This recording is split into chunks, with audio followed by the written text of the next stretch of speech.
natural birth queen. If you haven't already, click that red juicy button down below. It says subscribe.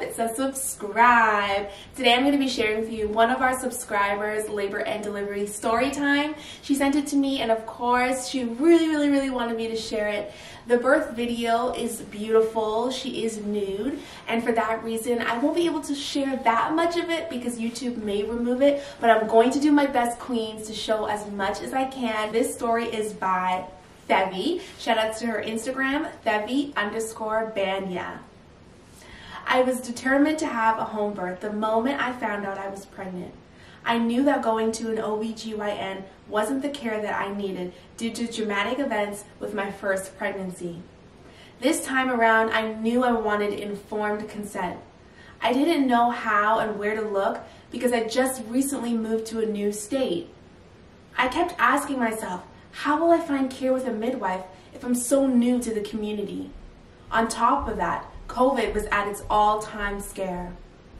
I was worried to birth my baby in a setting such as a hospital. I remember getting on Instagram and looking up midwiferys around me and started following pages that knew other midwives near me. I found a few midwives I was interested in and had some interviews set up. During these days, I prayed with an open heart and asked God to please send me someone from His will to me. I came across this one midwife who didn't accept my insurance, but somehow through her, I was able to meet my angelic midwife, Brooke. I mean, what midwife do you know reaches out to you and sets up a consultation? It's usually patient reaches out to a midwife for their services. This came at a very rocky point in my pregnancy, because by this time, I was in my second trimester, 14 weeks, 4 days, and still had no prenatal care. I just loved my midwife and how much of a bond we grew throughout my pregnancy. Friday morning at 6:30 a.m., I woke up to period-like cramps. I thought maybe I just held my pee too long while I was sleeping, because by this point I was 40 weeks pregnant and getting out of bed wasn't easy. 10 to 15 minutes passed by and I was still getting on and off period-like cramps, but no tightening in my stomach. In my first pregnancy, I experienced both period-like cramps, but more of my stomach tightening. So that's what I was looking for. I told myself, if I get any more period-like cramps that build up and die down slowly, I am texting Brooke to let her know what's going on. I haven't alarmed my husband or big sister about what was happening because I was unsure of myself that it was going to be this time. I ended up texting Brooke, and she had told me it sounded like I was in early labor. I needed to find some kind of relief from these contractions, and I got into the shower to run some water across my belly.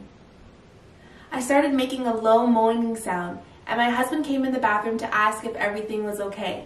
I reassured him, yes, everything's okay.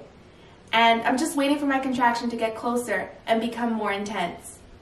It was 7:55 a.m. and my husband leaves to work, so now I'm home with my first daughter, Leah, and my big sister, but both of them are sleeping. I decided to lay down and try to get some more rest so that I could have some more energy when it came to pushing the baby out.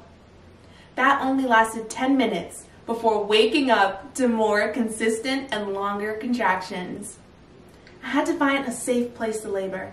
I grabbed my bath towel for security as I walked to my bathroom and leaned over the sink, swaying my hips in circular motion. I did this alone for about an hour and a half until my daughter woke up. I had to wake up my big sister to help me care for Leah so I can focus on getting through these contractions as they were becoming more intense. I started to time my contractions, and I sent a screenshot to Brooke. At 10:13 a.m., Brooke texted me that she was on her way. I also texted my husband to come home because time was near. 10 to 12 minutes later, I grabbed my yoga mat and I put it on the floor at the foot of my bed so my knees wouldn't hurt from the hardwood floor. Although I originally planned to birth in the pool, I knew it was time, and this is where I felt most comfortable to labor. As I was on my knees bent over by the foot of my bed, I used combs to counter-pressure the pain from my contractions. While the teeth of my combs dug into my hands, each wave I made sure to remind myself, floppy face, floppy fanny. My body started to feel the urge to push the baby down, and it started to do it on its own.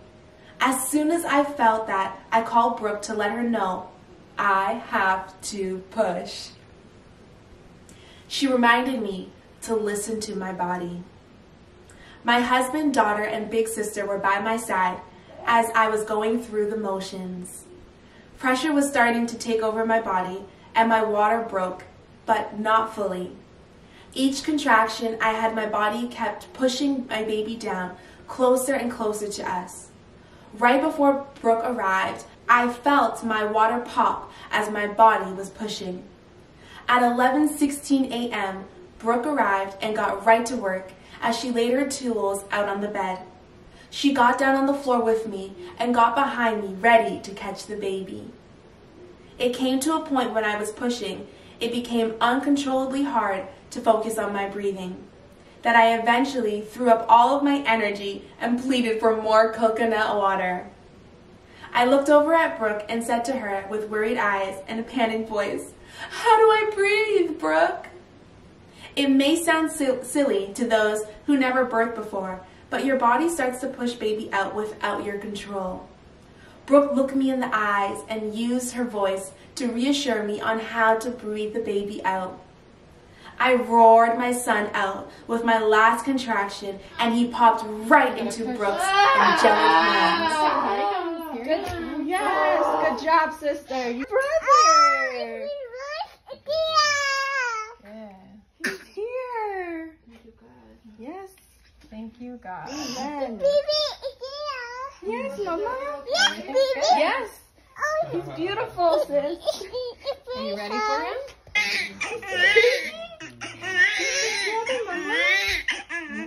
I remember thinking to myself, we did it! Thank God! We made it! Pass me some coconut water because I'm thirsty from all that breathing and pushing.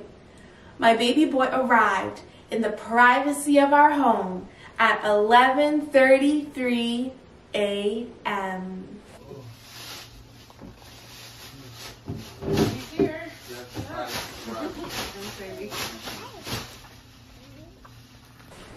Yay!